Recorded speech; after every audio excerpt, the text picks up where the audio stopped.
नमस्कार। देखिए, कुछ कहानियां ना सिर्फ सुनी नहीं जाती, वो महसूस की जाती हैं। आज हम एक ऐसे ही सफर पर निकलने वाले हैं। एक नन्हे से बंदर की कहानी जो अकेलेपन की गहरी खाई से निकलकर अपने पन की रोशनी तक पहुंचा। ये कहानी है पंच की। सोशल मीडिया पर ये तस्वीर तो लगभग सबने ही देखी होगी, है ना? एक छोटा सा बंदर अपने खिलौने से लिपटा हुआ, कितना मासूम और उतना ही अकेला। पता है, ये तस्वीर इतनी पावरफुल थी कि ये देखते ही देखते वायरल हो गई। पर सवाल ये है कि क्या ये सिर्फ एक क्यूट सी फोटो है या इसके पीछे दर्द की, रिजेक्शन की और फिर उम्मीद की एक पूरी दास्तान छिपी है। आखिर कौन है ये बंदर और क्यों इसकी कहानी ने हम सबको अंदर तक छू लिया? तो चलिए सबसे पहले इस वायरल तस्वीर के पीछे की सच्चाई को जानते हैं। ये कहानी है पंच की, एक 6 महीने के बंदर की, जिसने अनजाने में ही पूरी दुनिया का ध्यान अपनी तरफ खींच लिया। तो मिलिए पंच से। जापान के इचिकावा सिटी जू में रहने वाला एक छोटा बंदर। ये रातों रात सोशल मीडिया का सेंसेशन तो बन गया, लेकिन इसकी शोहरत की कहानी एक बहुत ही दुखद वजह से शुरू हुई थी। पंच की जिंदगी की शुरुआत सच कहूं तो किसी बुरे सपने से कम नहीं थी। उसका बचपन अकेलेपन और तिरस्कार में बीता, एक ऐसे दर्द में जिसे शायद हम समझ भी नहीं सकते। देखिए, कहानी शुरू होती है 26 जुलाई को। पंच का जन्म हुआ और जन्म के कुछ ही देर बाद उसकी अपनी माँ उसे अपनाने से साफ मना कर देती है। और सिर्फ माँ ही क्यों, झुंड के बाकी बंदरों ने भी उसे पूरी तरह से धुतकार दिया। अब जू के लोग उसकी देखभाल तो कर रहे थे, पर वो जो अकेलापन था ना, वो तो उसके दिल में घर कर गया था। जानते हैं जन्म के वक्त उसका वजन कितना था? सिर्फ 500 ग्राम। इतना छोटा, इतना नाजुक, और उसे उसी माँ का प्यार नसीब नहीं हुआ जिसकी उसे उस वक्त सबसे ज्यादा जरूरत थी। जरा सोचकर देखिए, ये नन्हा सा पंच बार बार दूसरे बंदरों के पास जाता था, बस थोड़ी सी उम्मीद लेकर कि शायद कोई उसे अपना ले। पर उसे बदले में मिलता क्या था? सिर्फ नफरत और गुस्सा। उसे डराया जाता था, धमकाया जाता था। एक वीडियो में तो ये तक दिखा कि एक बड़ा बंदर उसे कितनी बेरहमी से घसीट रहा है। मतलब उसकी हर एक कोशिश नाकाम हो रही थी। जब अपनों ने ही ठुकरा दिया, तब पंच को सहारा मिला एक बेजान खिलौने में। वही खिलौना उसकी दुनिया बन गया, उसकी माँ, उसका साथी, उसका सब कुछ।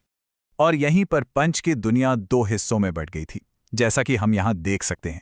एक तरफ थी उसकी असली दुनिया, जहां सिर्फ तिरस्कार था, नफरत थी और अकेलापन था। और दूसरी तरफ था वो खिलौना, जिसने उसे वो शांति और सुरक्षा दी जो उसे कभी अपनों से मिल ही नहीं पाई। जू के कर्मचारी बताते हैं कि वो उस खिलौने से इस कदर लिपट कर सोता था मानो वही उसकी असली माँ हो।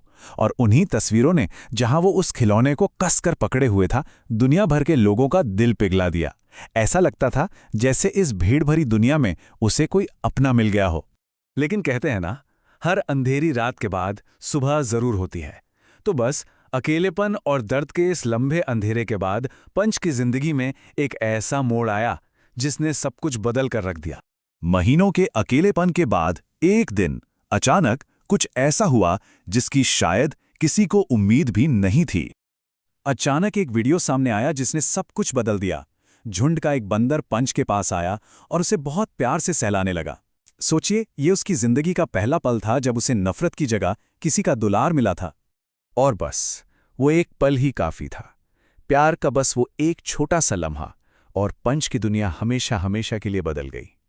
सच कहें तो यही इस कहानी का सबसे बड़ा सबक भी है कि दया का, करुणा का एक छोटा सा एक्शन भी किसी की पूरी जिंदगी पलट सकता है। अब पंच को उस खिलौने के सहारे की कोई जरूरत नहीं है। वो अब दूसरे बंदरों के साथ खेलता है, मस्ती करता है। वो अब उनके झुंड का एक जरूरी हिस्सा बन चुका है। जिस बच्चे ने अपनी जिंदगी अकेलेपन से शुरू की थी, उसे आखिर में एक परिवार मिल ही गया।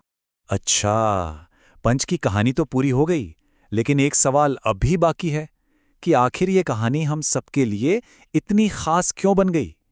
एक बंदर के दर्द में ऐसा क्या था जिसने दुनिया भर के लोगों को इमोशनली कनेक्ट कर दिया? सवाल सीधा सा है, एक बंदर के बच्चे की इस कहानी ने हमें अंदर तक क्यों हिला दिया? क्यों लोगों ने उसके दर्द को अपना दर्द समझ लिया?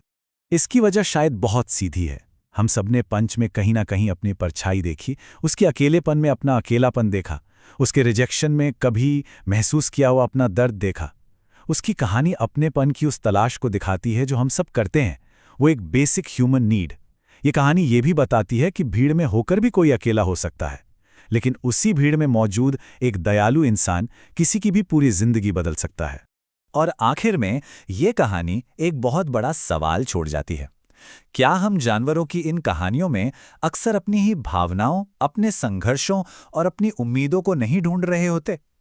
शायद पंच की कहानी हमें हमारे ही बारे में कुछ बहुत जरूरी सिखा गई।